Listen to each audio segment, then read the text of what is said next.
Hi, I'm Torte de Lini. Here's the meta news report for patch 7.36c. All my hero guys are updated again for the 378th time with 624 changes, a good amount of adjustments as we get more and more settled with the 7.36 patch meta.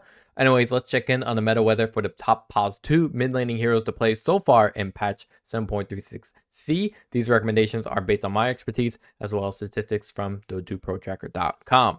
Think of Tiny as the middle finger for enemy mid laners. This hero used to just coast in the lane, get last hits, and harass with true grab. That's no big deal for most enemy offlaners. But now, with his crash landing facet, you are playing against a professional WWE wrestler, and every body slammed creep is dealing an exceedingly amount of damage to you as the target. Toss damage was the reason why position 4 Tiny was so popular in the past year, but now with the crash landing facet, Toss is Tiny's main form of damage at all stages of the game, and the reason why he is one of the strongest mid laners in the current meta. For starters, you need to understand that Toss increases in damage from 3 different sources. 1, the crash landing facet doesn't increase the damage on the unit being tossed, but it does hurt the target receiving the tossed unit for 40% more.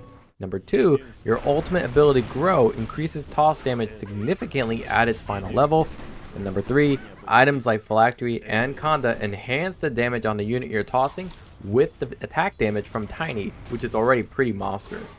But what makes the crash landing facet so insane is also its versatility in farming, ganking, and teamfighting with Toss. For farming, having an Echo Saber and max Toss means you can clear creep waves with ease. So Tiny is farming like an absolute madman in the mid lane against stacked jungle camps and grabbing some large items at record times like Silver Edge and Assault Cuirass. As for ganking, Tiny can toss an enemy on a target who might be too far away to slow them, rather than always needing to be on top of them for the toss avalanche toss combo. Thanks to items like Conda, which he can rush, you're still likely to get the kill or at least a severely wounded enemy hero for your team to finish off. And as for team fights, instead of Tiny having to get into a fight to start it, he can just regularly toss his entire living room before finally engaging with his incredible attack damage. This is way better than before, where the old Tiny used to just go Ag Scepter and Daedalus to use Tree Volley as his initial engagement. Lastly, with Craggy Exterior, Tiny boxes out a lot of carries that enemies could draft that kind of suck anyways right now, like Luna, Slark, Drow Ranger. You kind of get the point. Heroes who have great attack speed but low overall damage. This really helps round out Tiny both from being an early game hero farmer to a late game tower destroyer. So in terms of guide changes, I revised his skill build to be more tuned for the mid lane. I changed his level 15 talent and adjusted his early game itemization. I even threw in Soul Ring because I've seen some pro players rush it to be able to toss even more against enemies during that early stage mid lane period. This is kind of a no-brainer, but can we even call it the meta if Ember Spirit is not somehow fitting in here? This hero is straight up juice, man, like seriously all the time. As a people, there are 2 dynasties in our history, the Tank Dynasty and the Ember Spirit Dynasty, and 7.36 keeps that legacy. In the late game, Ember Spirit plays relatively the same as you've always known or hated. Sit in the back and spam Slate of Fist to weaken foes over time with Shiva's Guard, which can be activated during that Slate of Fist period. It's just a safe and annoying hero. He's kind of brutal to deal with late game and makes sieging against him all the more frustrating. Now pair that with his facet double impact, you have a hero that is really dishing out damage all the time. That facet and his Flame Guard now starting out as an innate ability are what revolutionized his early game. There are 2 skill builds for the hero that you need to know. 1, you can be a proactive ganker with the Mage Slayer and having max Slate of Fist and Searing Chains. As Ember Spirit, you can go hard by the 12-14 minute mark with massive damage over time from that Mage Slayer, Slate of Fist with the double impact facet, and on top of that, with the Searing Chains, you can hold down enemies for a full 3 seconds on top of whatever your side lane partners can do. So even if the enemies could retaliate, they would deal back maybe 40% less magic damage from that Mage Slayer effect that you've applied to everyone during that Slate of Fist. So there's very few heroes that can actually match the tempo that Ember Spirit outputs when he starts to gank. Now, the second build, which is Max Flame Guard, is less proactive but a strong farmer. You can skip Mage Slayer while also going straight Maelstrom if you want, and you just push the lane, farm stack jungle camps, and you come online with Gleipnir at the 20-minute mark. You can still gank because Slate of Fist is straight up busted with its bonus damage, and especially if you go Mage Slayer, you're just not all in like the first build, and can still fall back on some Flame Guard farming, especially with your level 15 talent giving you literally double the DPS. One other cool thing to note is that sometimes you can get a Blightstone to help take advantage of the double impact facet for improved damage to compensate for its 40% reduction. Regardless whether you buy that item or not, make sure you focus on your goal of reaching Glyphnir at a timely pace. The item is too good for Ember Spirit because you can cast it after searing chains to literally chain root 3 enemy targets for 5 seconds combined. In terms of guide changes, I've adjusted his build to max out Flame Guard into Slate of Fist. I also threw in a Blightstone and brought back Black King Bar as a core item, but you can replace that with Yules if you feel like you don't need the full-blown debuff immunity. So we talked about Shadow Fiend before, and if you haven't seen my dedicated video about it, go check it out now. But in essence, this hero is everything the physical version wants to be and more. I mentioned already that the physical build is still viable, but his facet is on the basis that you can get kills and can get more within the time allotted. But more importantly, we weren't really convinced about how Feast of Souls requires a trade-off of souls, thus damage, to be utilized, whereas the magic version is all unconditional buffs. Now, Shadow Fiend has always been a lane dominator. He relies on Shadow Rays to essentially guarantee last hits in the lane to get his bottle, so he can Shadow Rays more to build his damage through collected souls from his innate ability, Necromastery. With that damage, he can harass, deny creeps, and last hit when out of mana from Shadow Rays. With the Shadowmire facet, Shadow Fiend can interchangeably use Shadow Rays to either chain nuke enemy mid laners, so he can then reliably last hit uninterrupted, or vice versa. Use his ranged right click damage to push enemies out to then flash farm the wave with Shadow Rays before going into his stacked jungle camps and wiping those out too. Since Shadow Fiend no longer has to level his Necromastery, he can now opt to max out Presence of the Dark Lord second to make last hitting and harassment even easier. This lane dominance extends to his item timings, where you can see him pick up a Yules or a Blink Dagger by 11 minutes to then terrorize the side lanes with his ultimate ability, Requiem of Souls, from those successful ganks. Now, heads up, in 7.36, they did nerf Shadow Fiend by reducing bonus stacks when casting Shadow Rays, and his Shadowmire facet has had its effects nerfed, but the hero is still incredibly strong and worth trying out. I am also noticing a trend of players skipping Yules entirely and just opting for a Kaya Yasha so they can cast the Requiem of Dreams more reliably and follow up with Shadow Rays at a speed that most heroes can't react to in time. In that area as well, Shadow Fiend has been nerfed, where his level 25 talent now only provides him 30% cast speed instead of the original 40%. Items you should definitely consider on him are Ag Scepter for a better scaling Requiem of Dreams ultimate ability, Black King Bar if you find yourself getting interrupted constantly, and Ag Shard for more consecutive Shadow Races, as well as a Refresher Orb for back-to-back Requiem of Souls. By the way, if you love my Dota guides, please like and subscribe. Consider becoming a member on my YouTube channel, or you can even subscribe on Twitch. By supporting, you make it possible for me to afford to continue these guides for as long as I can. I've mentioned Storm Spirit in a previous dedicated video when Meteor Hammer was incredibly strong on him. That build is no longer possible, and Storm Spirit is down but not out in 7.36.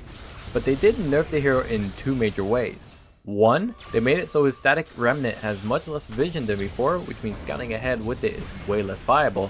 And two, his galvanized innate ability provides significantly less mana charges when you level up his ultimate ability, All Lightning, so you have a much smaller level of mana regeneration to continually gank once you hit your first major item, Witchblade. All that said, the hero has a very comfortable laning stage, relying on his static remnant to farm stack jungle camps, but also with using the moving remnant facet, you can help secure last hits in the lane without having to put yourself at risk against other mid laners like Ember or Shadow Fiend, who can whittle you down with their abilities every time you go out to use your overloaded auto attack. Since the nerf to Meteor Hammer, Storm Spirit just goes back to Kaya and Sange for the extra mana cost reduction benefits, and you still build classic items like Witchblade, which I mentioned before, Orchid, Pharasma as a late game hitter, and Ag Scepter for the great teamfight lockdown. And don't forget that Storm Spirit's galvanized innate ability still gives a lot of mana regeneration for your successful ganks, so by 12 to 13 minutes, you're looking at a lot of opportunities to secure easy kills in the side lanes to then capitalize on that massive mana regen to flash farm jungle camps and creep waves easily with static remnant, overload, and ball lightning to reach your late game items. In terms of guide changes, I've adjusted his skill build to grab a later point in Electric Vortex and moved Black King Bar as a core item since the developers have nerfed the value of Eternal Shroud, making it no longer justifiable for Storm Spirit. Now, one of my personal favorite picks is Primal Beast. He's not always the best mid laner, but if you need an active mid laner that is tanky and can frontline, this is the hero to play. His laning is decent since he can rely on Onslaught and Trample to not only damage the enemy hero across from you, but also to shove the wave and secure his stacked jungle camps with Trample again. That's usually what he does against most aggressive mid laners to soak up as much experience and start ganking. With just phase boots and blade mail if need be, you are rotating and ganking a lot by relying on your onslaught to close in on the side lanes and open with your pulverize before following up with trample and phase boots as your opponents try to flee. And thanks to his innate ability Colossal, you can actually now follow through on all your roaming kills to finally take towers. Finally, you can actually see a result of all your hard work with actual tier 1 and tier 2 towers falling. What's nice is his item build is honestly pretty straightforward. Blade Mail Black King Bar to punish enemies who try to retaliate against you while you're channeling Pulverize, or just to avoid being interrupted when using Trample. You can finish with a Blink Dagger or even grab the Ag Scepter for Uproar enhancement that deals massive waves of damage and also causes break, which is valuable to shut down a lot of popular innate abilities and passives. Heads up though that the hero is great at the mid game tempo by making a lot of great ganks and movements and teamfights, but he falls off into the late game as enemies start outliving your trample, and your pulverize is not the longest stun duration out there. It's just great to stop or delay or basically interrupt people's BKB. You need to keep the pressure on and try to close out games before enemies eventually outpace you. In terms of honorable mentions, there are a lot of heroes that could work in the mid lane like Zeus, Pangolier, even Lina, but I want to stop and talk about one hero in particular, and that's Broodmother. Broodmother is making waves as an offlaner, now a safe lane carry, but she's always been able to succeed in the mid lane as well, and the build is the same across the board, rushing Bloodthorn and then building like a traditional carry. She really is the full package, and although they've weakened her web's regeneration, she still has free, fast movement speed that reduces the health regenerated in the lane for enemies with her facet, necrotic webs. She has two abilities that make her attacks lifesteal, deal bonus damage, and cause mischance and slow. And if that was not enough, she also has a ranged nuke on a 7-second cooldown timer that also slows. Given all this, it's actually a no wonder that she is still stronger than ever before, and her playstyle is split into kind of two sections of the game. With a rush to Bloodthorn, you can actually start machine gunning down enemies by casting Bloodthorn on them and then having your spiders deal 50 extra damage per attack while you continue to launch spawn spiderlings from afar. Late game, you have an Ag Shard that increases your bonus attack damage from 70 to 100% and eventually puts your Insatiable Hunger on a 14-second cooldown. Combine this with your level 20 talent that more than doubles the bonus damage you get from Incapacitating Bite, as well as the level 25 talent that lowers your BAT by 0.3, and you'll find yourself blazing through enemies with just a butterfly. Remember that lower BAT essentially means you gain more from attack speed based items, so something like Butterfly really helps not only keeping Broodmother alive in fights, but gives her damage as a universal attribute hero and a massive spike in attack speed. On top of that, your Insatiable Hunger enhances your base damage from those stats by up to 100% once you get the Ag Shard, as I mentioned before. This is really an absolutely ridiculous hero. She's just not a straight up fighter. You need to play her like an assassin where you go in, snag a kill, and continue to pick off the easy backliners who can't outrun you. Right, well, that's it. I'm Torte de Lini. Stay tuned for more top 5 for position 4 supports. Also, I'm on Twitch, continuing to test all your favorite builds every day. Hero build changes are not final and will be evolving as the meta develops. Check in game for the latest versions, and don't forget to support me by subscribing, liking, giving me money, all that shit. Bye.